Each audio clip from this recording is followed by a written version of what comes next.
a little bit at an angle, we're going to go straight. So a little. I don't think I can change it much anyway.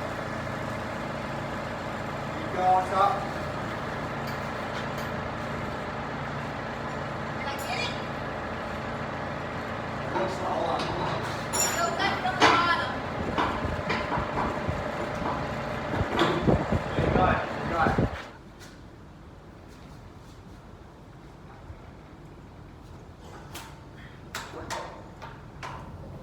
Come on.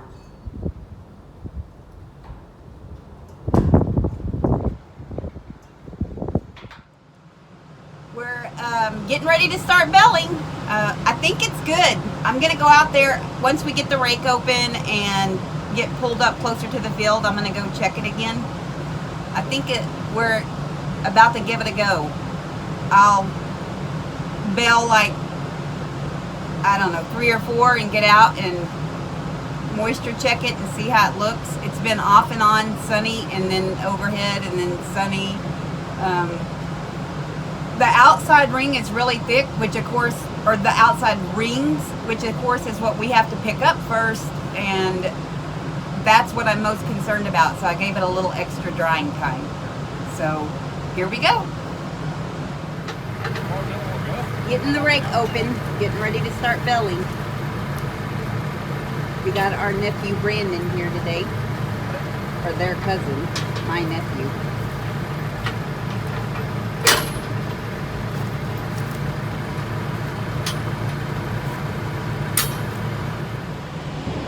I'm baling, but boy, did we have an issue. I mean, it actually wasn't really a big issue, but we made it more of an issue. When we first started off, something happened and the twine broke, and then it actually like dropped all the way out on one of the sides, so that we had to re-thread it, which that wasn't a big deal. We just followed the other side.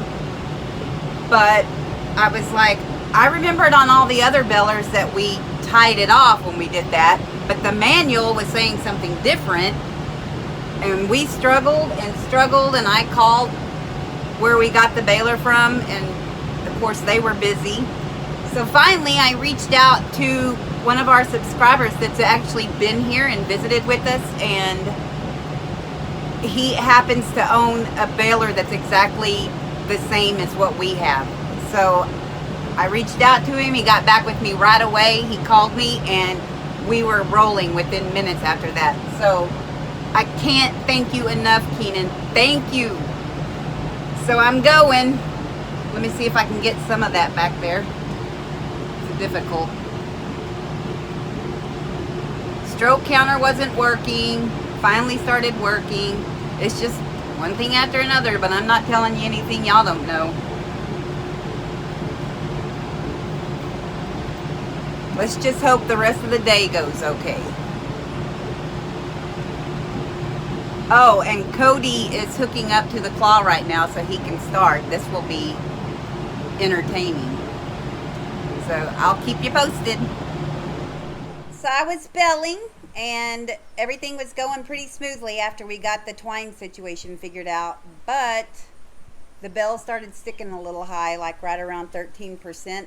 We got a couple at 14.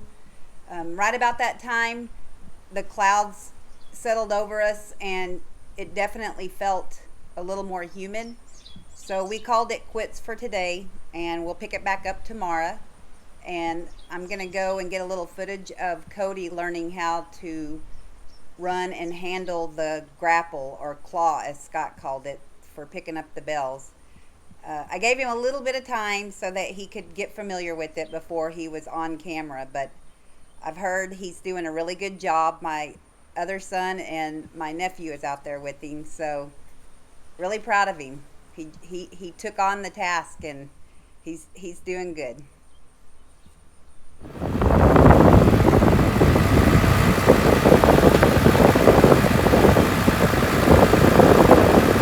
You can do it, Cody.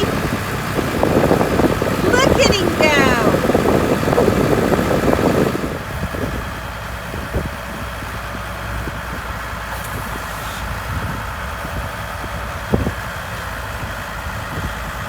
Look at Well, his first day on it, ever.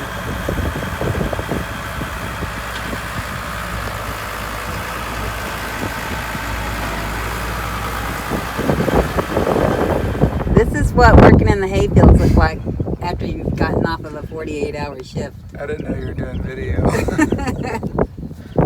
I'm bored, guys. I'm ready for bed.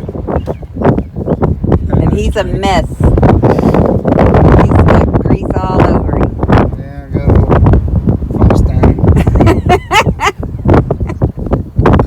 Put my hat back on now. Hi.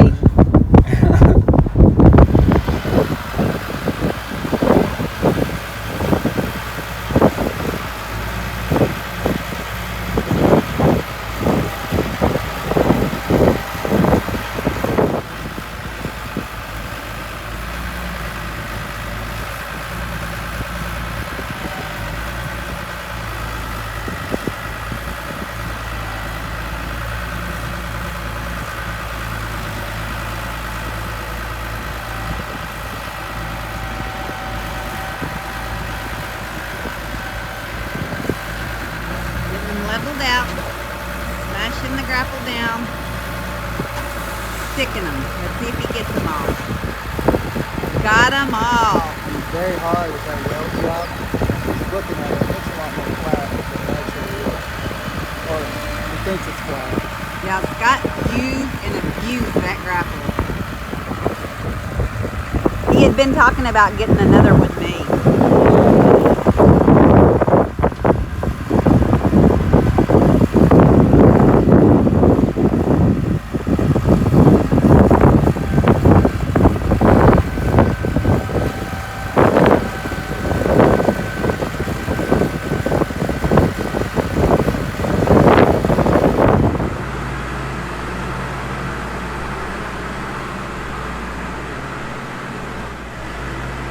Look at this sad, empty barn.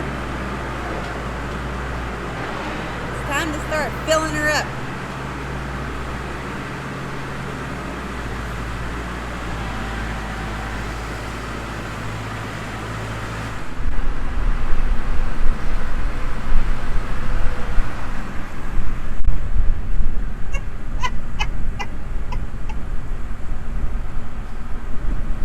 Stop that.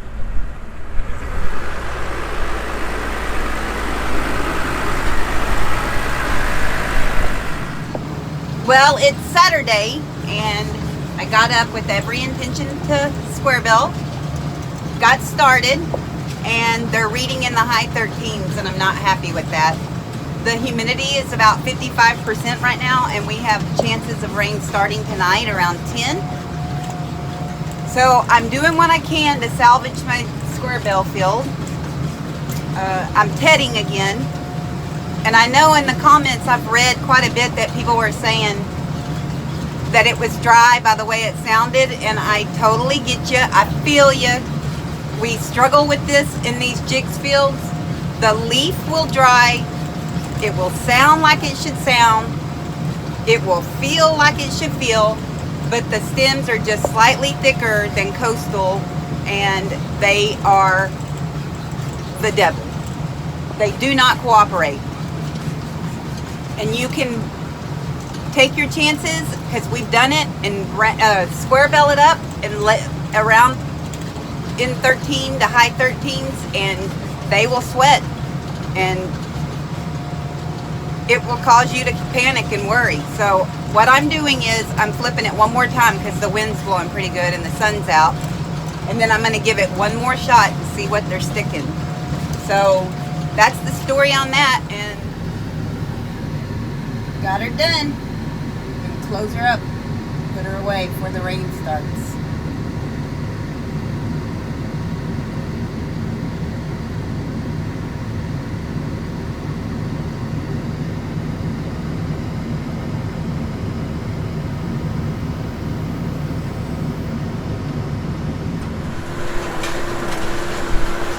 Baling Queen. Just showing you guys a little bit about the operation. I know some of y'all have seen it, but not everybody has, especially our new viewers.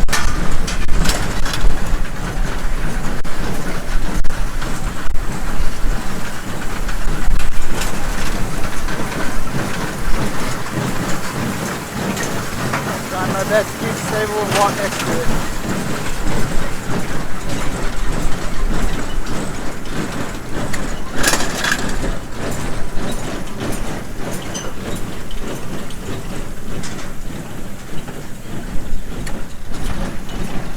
Here we go.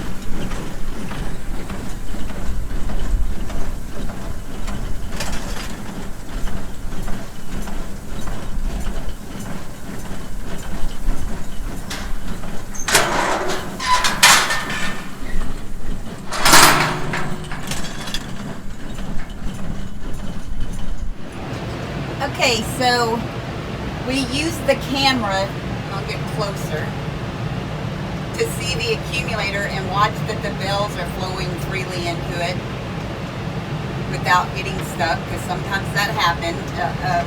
More so in the past, because one of our viewers showed us the modification he did on his exact same accumulator with press wheels, and since then it's been a breeze, no more problems. So thank you so much for that. And then the next thing I use is a strobe counter, if I can get it right there for you. This just helps us get the correct amount of flakes in a bell, because I don't know about where y'all live, but here in Texas, these horsewomen are very picky about the hay for their horses. So we typically like to keep the strokes like anywhere from 14 to 18. And like you see that 13, it's going to vary a little bit when you hit just a little bit thinner spot on the windrow. But for the most part, if you can keep it consistent, it just makes a better bell. And that's what's going on inside here. We're not opposed to putting old men to work. He's been out here all day checking hay bales and doing a dang good job at it.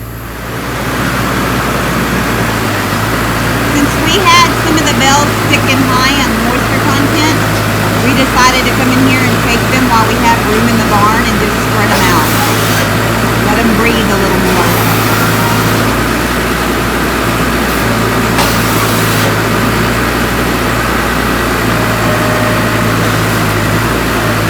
His dad would be super proud right now. Yes. Just wanted to tell you what a great job you're doing with the cloth. Thanks. We haven't. I Getting only it busted spread one bell. out. Only busted one bell so far, but That is freaking incredible. yeah. So we're doing well. So Happy. far.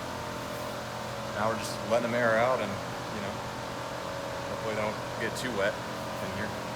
Nah, Fans. we got fans going, and we're fixing to bring in some blowers, and it's probably overkill because I just checked them. They smell good, and I stuck my arms down in between the bells. I don't feel any moisture. I think they're really good. I'm just being overcautious. Better safe than sorry. There's more of our help today. That's Trey and Kara's dad. Old Red's dad. The newcomers that haven't seen it, we have to wait. Set it in the windrow. The inline baler picks it up.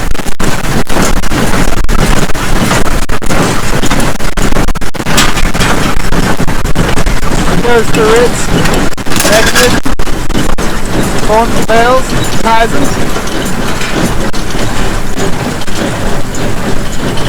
From there, it gets into this accumulator. Sets it in a 4x3 grid.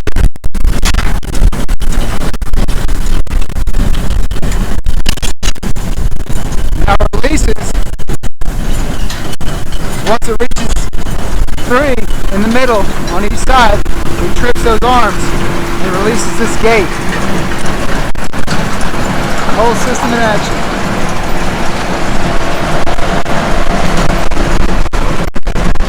Yes, I am. So sometimes we get a pop bail, but luckily I got my Yeah, Spyderco. it just switched ties. It changed to a new ball, and it happens sometimes. Adding on to my little twine belt here. It's a fun little process. You just pick the flakes and toss them and get dirty. Give a hay hug.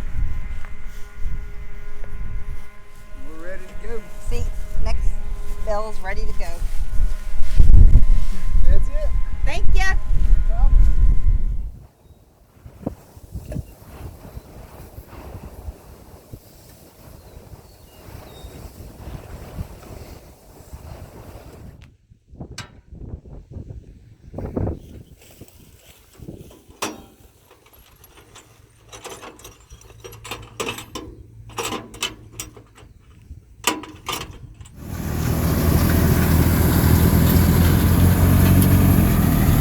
and here comes the hay bale.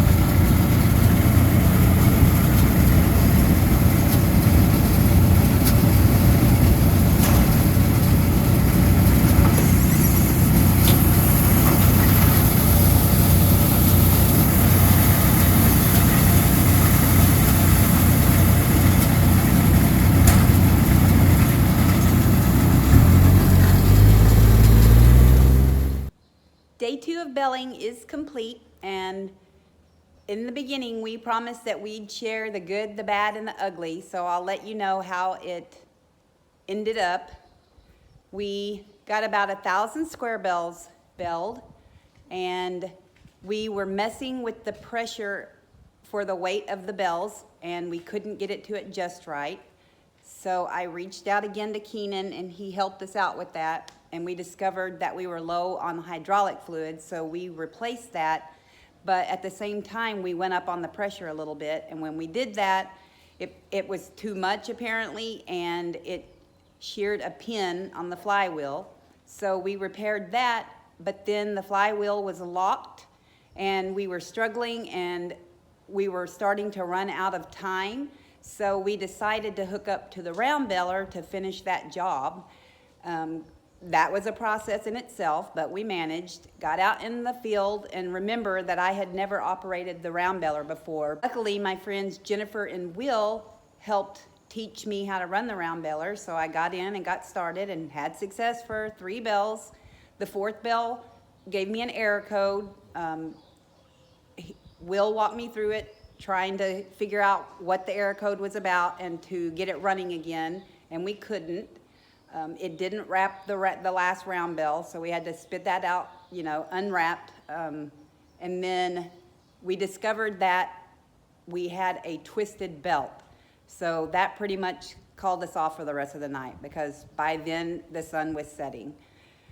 So the next thing we'll be doing is looking at the square beller and working on it, and then trying to figure out the round beller and figure out, I mean, I've worked on the round beller before with the belts with Scott, so I know that they have like teeth, and then they have that little rod that goes in between it, kind of like a zipper to tie it together. So we just have to be able to get the tension off to be able to get that apart and either replace it or flip it or whatever we need to do. But just wanted to give you an update on the end of the day that we were belling.